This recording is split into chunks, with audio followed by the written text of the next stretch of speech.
I got stuff for you. Holy moly. I need to get some snakes and release them around my house. But they love eating people. Corn mode. They love eating kids. These guys are the scientists of the supernatural, lecturers leaving lessons for inquiring laymen. They are applying the scientific method to a world that baffles science. They are the cryptids of the corn. Every day that you open your mouth, I know, right? I'm more convinced that you're abducted by aliens. No. And it just stood up. I mean, it just like kept going and going. And she goes, what the? These are idiots. I was laughing reading this because I already knew how you would feel. Idiot. What part of the story fits your balloon? Well, This isn't a UFO. But who else has big black wings and red eyes? Batman. Maybe that'd be too much. Mothman. Oh yeah, Mothman. Well, I don't think it would be, but I think we know might think it would exactly what it that makes is. sense. Yeah. So say it all with me. I think It he would be. was the Sandhill Crane. Would you try I'd be it? happy to have him do You it. wouldn't Yeah, either? I would love them. Why? Because they're probably toxic. There'd be a lot of poop in them. I kind of do both our stories together, maybe. Seen a 6-foot alligator go swinging through the air, slam into a tree. Open it with that. Maybe that'd be the opening. Yeah.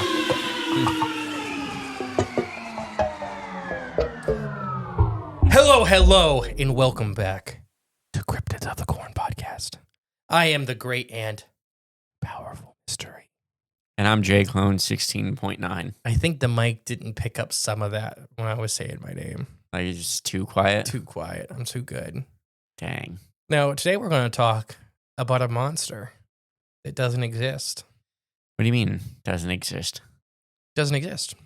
Like now or ever? Both. How do you know? Because I do. I'll be the judge. The Phrenology of a Monster is the name of the article.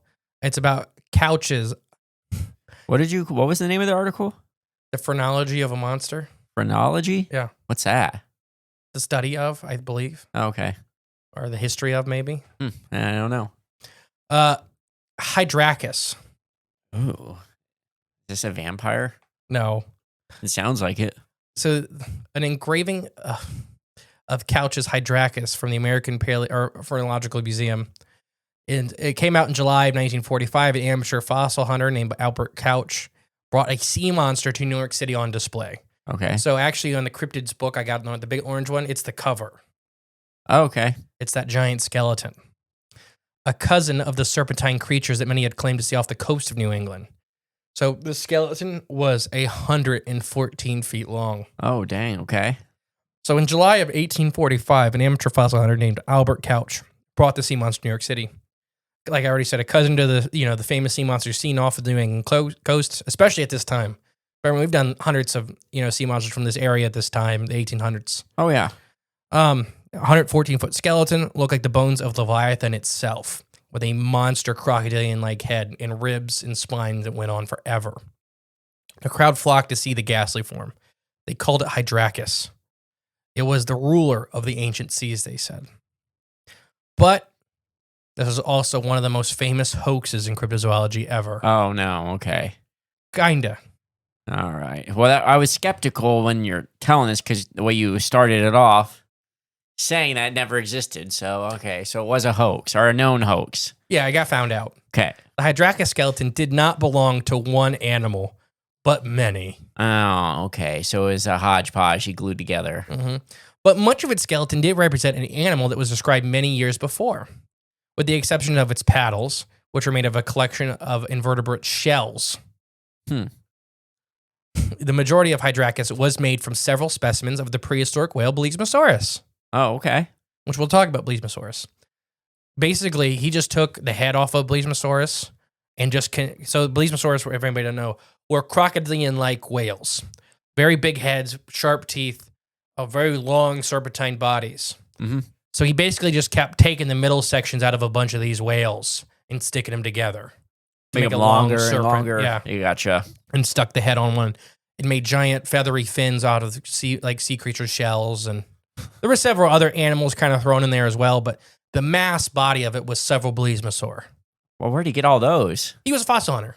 Okay. So he was digging up Bleismosaur. They were known about. Bleismosaur was known by paleontologists Okay. at the time. Gotcha. Couch was aware of this, but he did not seem to care, as people knew about Plesiosaur. The thing was even bigger success with the artificial enhanced mastodon, which he called Miserasaurus, had been. Okay, how is it artificially enhanced? He made a mastodon skeleton that was just a monster, Like Behemoth, from the Bible. what do you mean he made it?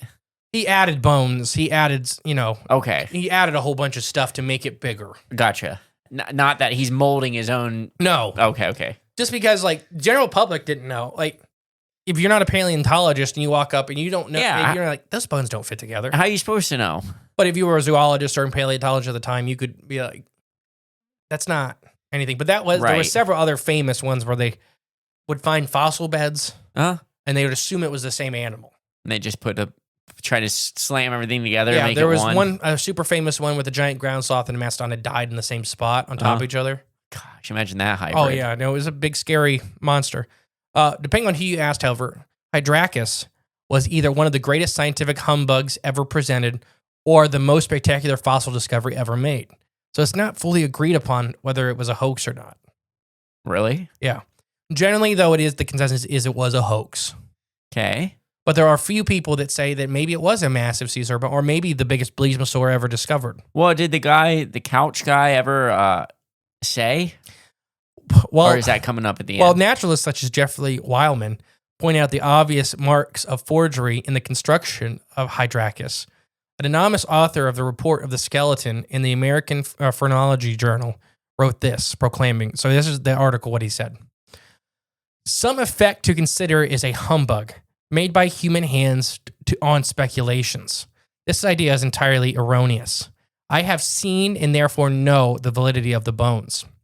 It is a perfect series of spinal vertebra from any other skeleton, human, or animal. Those who call this a hoax are poor judges between bone and wood. Besides being the class of conundrum phrenology known a hearing, too specular to believe with their own senses. So basically he's saying that he went through the skeleton himself. Mhm. He was specifically looking at the spinal columns and felt that they were lined up how an animal should be. Should be, yes. So he's saying the people that they're calling it a hoax wouldn't be able to tell a piece of bone from a piece of wood. But then they forgot this was also the agent for him that was selling tickets to see the bones. Oh, I mean, yeah. He was his press manager. Yeah, something like that. Yeah. So phrenology would too turn out to be a different sort of scientific humbug. But the author of the 1846 article was certain of his science. Maybe phrenology is the study of bones. I never looked it up. How do you spell it again? I'll just look it up real fast. Phrenology. Okay. But the author of the 1846 article is certain of the science.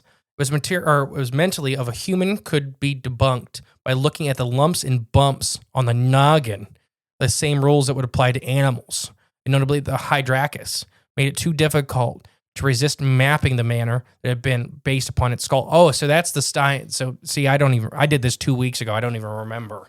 Okay. That's the bumps on the skull. Yep, that's what phrenology is. So on Wikipedia, the official source, the official government source, says that phrenology is a pseudoscience right off the rip. So there's probably some legitimacy to it. That involves the measurement of bumps on the skull to predict mental traits. It is based on the concept that the brain and the organ of the mind, and that certain brain areas have localized specific functions or modules. So it was said that if the brain was composed of different muscles, so those that were used more often were bigger, resulting in the different skull shapes. There you go. So they said this attributes to the Hydracus being the most apparent are coarseness and power. The organization of the skeleton left no doubt that it was a muscular, powerful animal, and even the great whales of the modern ocean would have been helpless as mice before it. The question, what did it eat, could only be answered by anything it wanted. And after experiencing a long description of the animal, an author promised that a full bearing of the autonomy on its attributes and mental abilities would be alluded to in the following articles. Okay. But from what all we can tell, the article was never written. No. Or it was erased from history. As Hydracus continued to tour up the East Coast through Europe, naturalists continued to decry it as a fake. and perhaps the author thought better on publishing it any further. So yeah, basically before he could write the second article, it was like a sideshow thing. Right, exactly. And they were showing this massive, I mean, it was literally, like I said, the picture on the front of the book of cryptozoology. It was massive, where you could walk up a little ladder to stand on it like by its head. 114 foot long. I mean, it's quite the spectacle. I mean, the grain elevator here in town's 100 foot tall. Right, exactly. So it's 14 feet. It's a house on top of the grain elevator. Gosh. Just massive. To me, though, so I'll finish the article and then we'll just talk about it. Perhaps the author thought better than publishing it.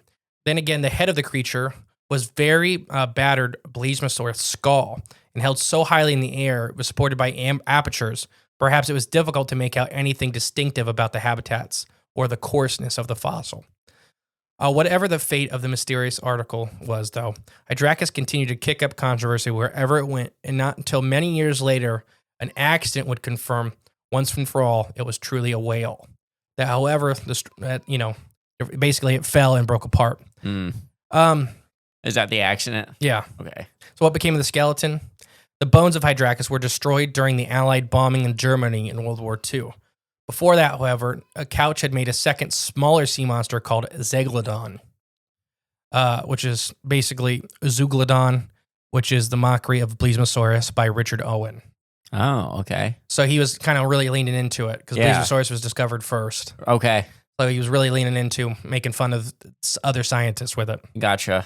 But it was destroyed in the Great Chicago Fire of 1871. Huh. The cow did it. Yeah. Gosh. But so after that, plenty of Blasmosauruses were recovered from the fire, Blasmosaurus bones. So where the great skeleton was, they got some recovery of it. And all the bones they found were Blasmosaurus bones. Okay. So that points to it being a Blasmosaurus. Understood. Or okay. a bunch of Blasmosauruses stitched together. Gotcha. Because what they could find left. And the Zeglodon was another one that was like a smaller one. I think that one was 60 or 70 feet. I think he kind of got tired of setting up the 114 foot one. Oh, gotcha. I guess I could get. You can look up like artist drawings of it and stuff like that when it was in rooms with people. It was massive. Like it would have to be, it was whole ballrooms. And he would snake the skeleton around like a big serpent. I mean, it'd be quite a spectacle to see. It'd be cool to see it. Yeah, no, I mean, it was, I'd pay my nickel. Right, yeah. It's like going to the fair and seeing the world's largest horse. I didn't believe it until I saw it. And I'm like, you know what? I'm glad I paid $5 for this. But yeah, I thought it was just interesting. There's not really much to it. And a lot of this has been lost to time. Yeah. You know, or 1840s up until all the way into World War II. Right, which, yeah, we've lost almost everything in between then and now. The Great Chicago Fire. Yeah, it wasn't a cow. Every major city has I'm not arguing with you, obviously, that it wasn't a cow. Right, yeah. It just is funny to say that a cow killed Hydracus. Right, yeah. That should be a t-shirt. Cow killed Hydracus. Yeah, the cow in the Great Chicago Fire. The night Chicago died. Which fire? Was that the 1871? I have no idea. I know there's two bad ones, right? Probably. The cow did both of them. It wasn't as bad as Cleveland when the lake caught on fire.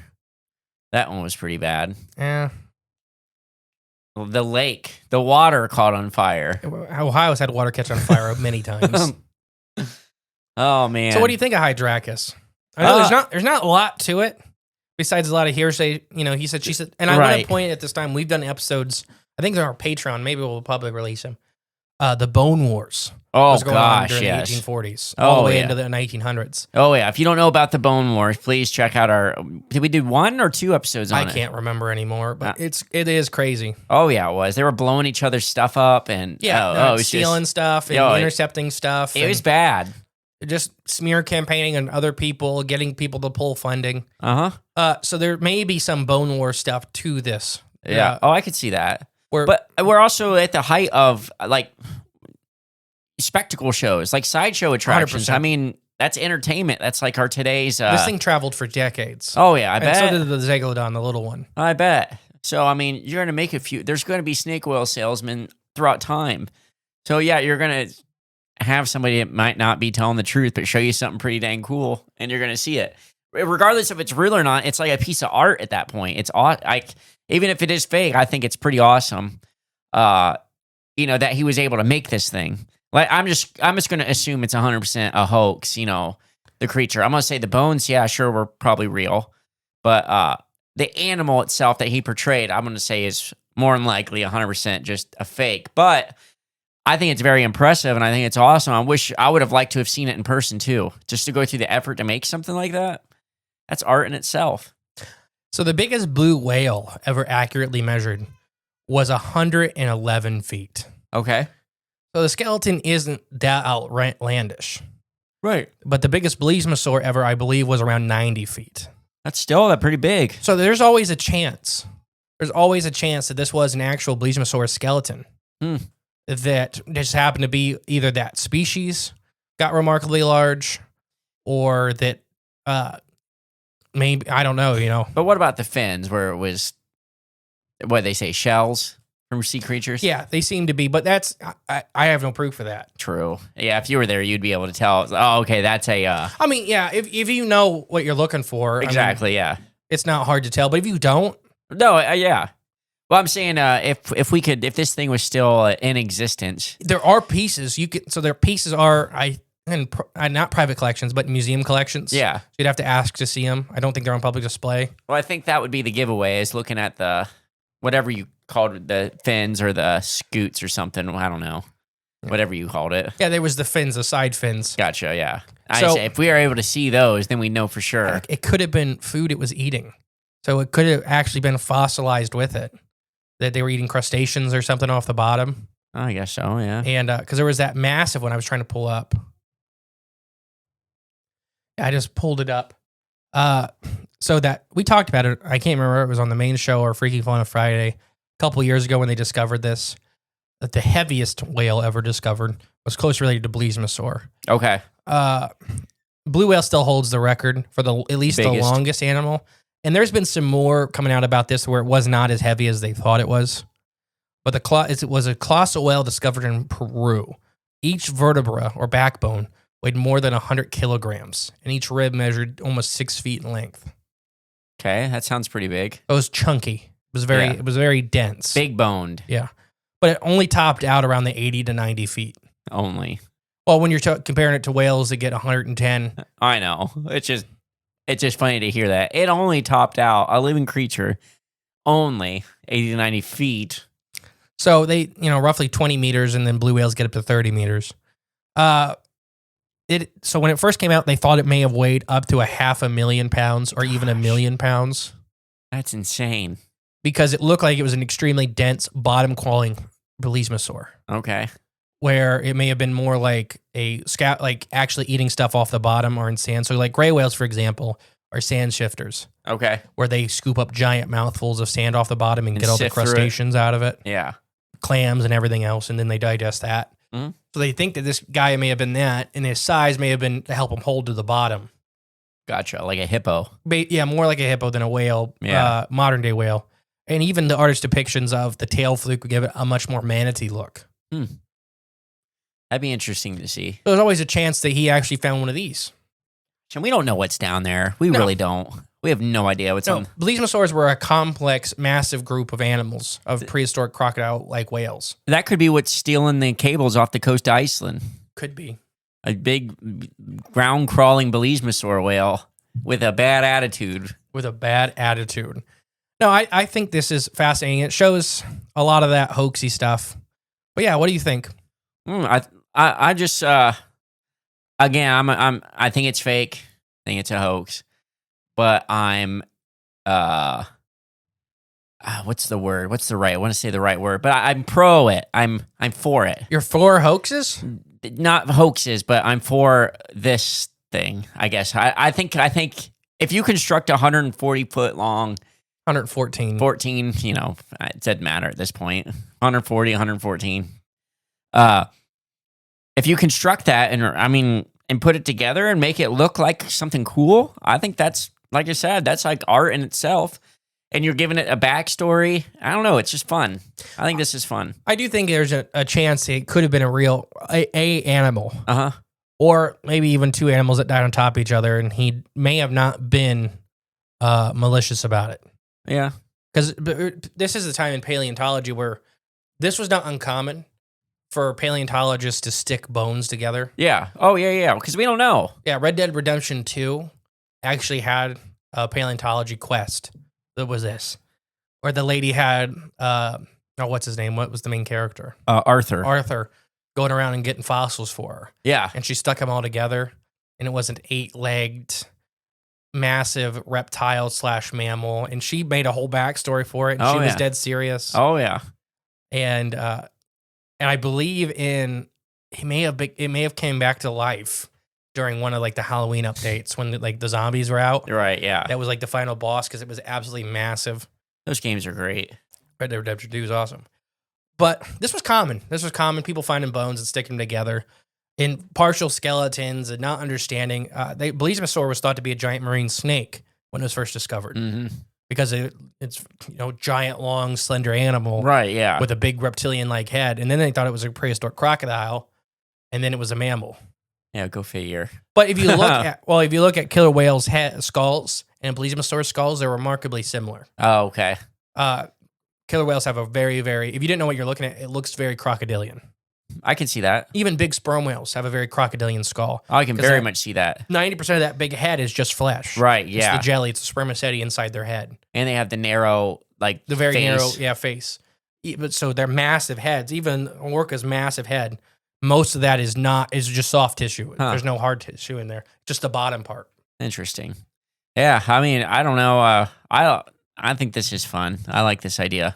I would have paid my nickel to see it. Maybe whenever we build our museum, we'll make a replica of this. Yeah. Well, let's just start collecting roadkill bones. Because we got plenty of that here. We'll make like a 80-foot long raccoon spine. A tassel worm. Oh, there we go. Yeah, we'll make it a raccoon head and then the spine and vertebra forever with a bunch of little legs. Yeah, we'll use legs like in squirrel tails all up the back. I don't know. It makes me think of the museum from Winslow Hoffner. Oh gosh, yeah. The front part. We could do it. I think we can make it happen. Have to read to know what the back part of the museum's like. Yes, famous author Michael Thompson, handsome man, homeowner. Love you, Michael. I don't know if you listen to this. No, so it's a famous hoax, and it's all over cryptozoology, and I don't really know. There were some people that stuck their neck out saying that they believed it was real, and I do think there was a chance it was a real fossil. Yeah. And I don't know if it was 114 feet long, or if it was 2 Blesiosaurs or 50 Blesiosaurs stuck together, plus an ancient crocodile, plus a sperm whale, plus some dolphin and manatee thrown in there. Yeah. This is also a different time. There wasn't a narrative that was strongly forced down your throat that this had to fit into that box. So people were more free to make up stories. So Blesiosaurs were drawn in, we're talking about the timeline and how time's a lie. Uh-huh. Blesiosaurs were often drawn in with dinosaurs in the 1800s art. So what's that say? That they were found remarkably close together. Right, yeah. But they weren't, in quote unquote, in time close together. Interesting. So something's wrong somewhere. The people that lived through it, or someone that's going back and trying to piece it all together. Any big stuff coming up? I know this is kind of a shorter episode. Well, we got our live show June 14th. Tickets still available with famous author, handsome homeowner, and great swimmer Michael Thompson. We're doing UFOs and sea monsters live presentation. So get your tickets while they're still available. Come out and hang out with us. Watch us share some stories, and just enjoy hanging out in the evening with both of us. It's gonna be a fun time. Yeah, I'm looking forward to it. Very much looking forward to it. What else we got coming up? Let's see here. Well, the How Bigfoot Jamboree 2 is still going strong. It's growing more and more interest every day, it seems like now. But live shows, lots of vendors, family room edition, live music. Mini museum. The mini museum. We've got presentations going throughout the entire day, free and paid ones, whichever you choose to, or whatever your budget even allows, whatever. Like food, music, vendors, high energy atmosphere, Bigfoot. Several different Bigfoots. Yes, we'll have several Bigfoots there running around the park. Scavenger hunt, cornhole tournament. What else we got going on? It's very Midwest. Yes, very, very much so. Wild Bill will be there. Yeah, we got to call him, by the way. Yeah? Just to talk to him. Yeah, it's been a minute. Yeah, it's going to be fun. Yeah. And we're speakers at Hocking Hills Bigfoot Festival. Yep. Which is coming up in August. 4 days long. It's going to be a fun time. So check that out. We're going to make you sleep on top of the bus. That's fine with me. You could get a tent up there. I'd do it. I'm safe from lions. Yeah, until the wind knocks you off because it's a smooth surface up there. Well, I don't weigh enough for the wind. Well, I guess in a tent, I'd be pretty vulnerable. No, it's like a kite. Yeah, that's not good. And that we're speakers at Squonkapalooza. Yep. Also in August. Yeah, a week before the Hocking Hills. Yes, I always they're normally reversed, so I always mention them in reverse. Right, yeah. But this year they flopped weekends. They did. So it worked out for us. Very much looking forward to that as well. It's always a good time in Johnstown, Pennsylvania. Yeah, no, I love both of those festivals very, very much. Mm-hmm. And then I think locally, I don't know if any of you guys are listening locally, watch on the Facebook page and everything. I think we're going to, at a local coffee shop, do a presentation and where we're going to bring in a live Bigfoot to meet. Oh, all so you can get right. pictures. Bring your kids up to get pictures with. Right, so stay tuned, locals. Anything else? I hope everyone are enjoying their week. It's Wednesday, a hump day. Just got to get through today, and it's downhill from here to the weekend. All right, I've been the Great and Powerful Mystery. And I've been Jay Clone 16.9. We'll catch you next week, guys. Bye. Hey guys, thank you for listening to Cryptids the Corn podcast. No, I just meant the at best the way to end. support the show is share it with a friend. But if you are craving more of the J clones And more from Mr. E. there's always extra content on Patreon. And our paid member space on cryptidsofthecorn.com. We'll catch you next time with more exciting, fun, and informative information. Bye. Stuff like that. Like Dimension, I don't know.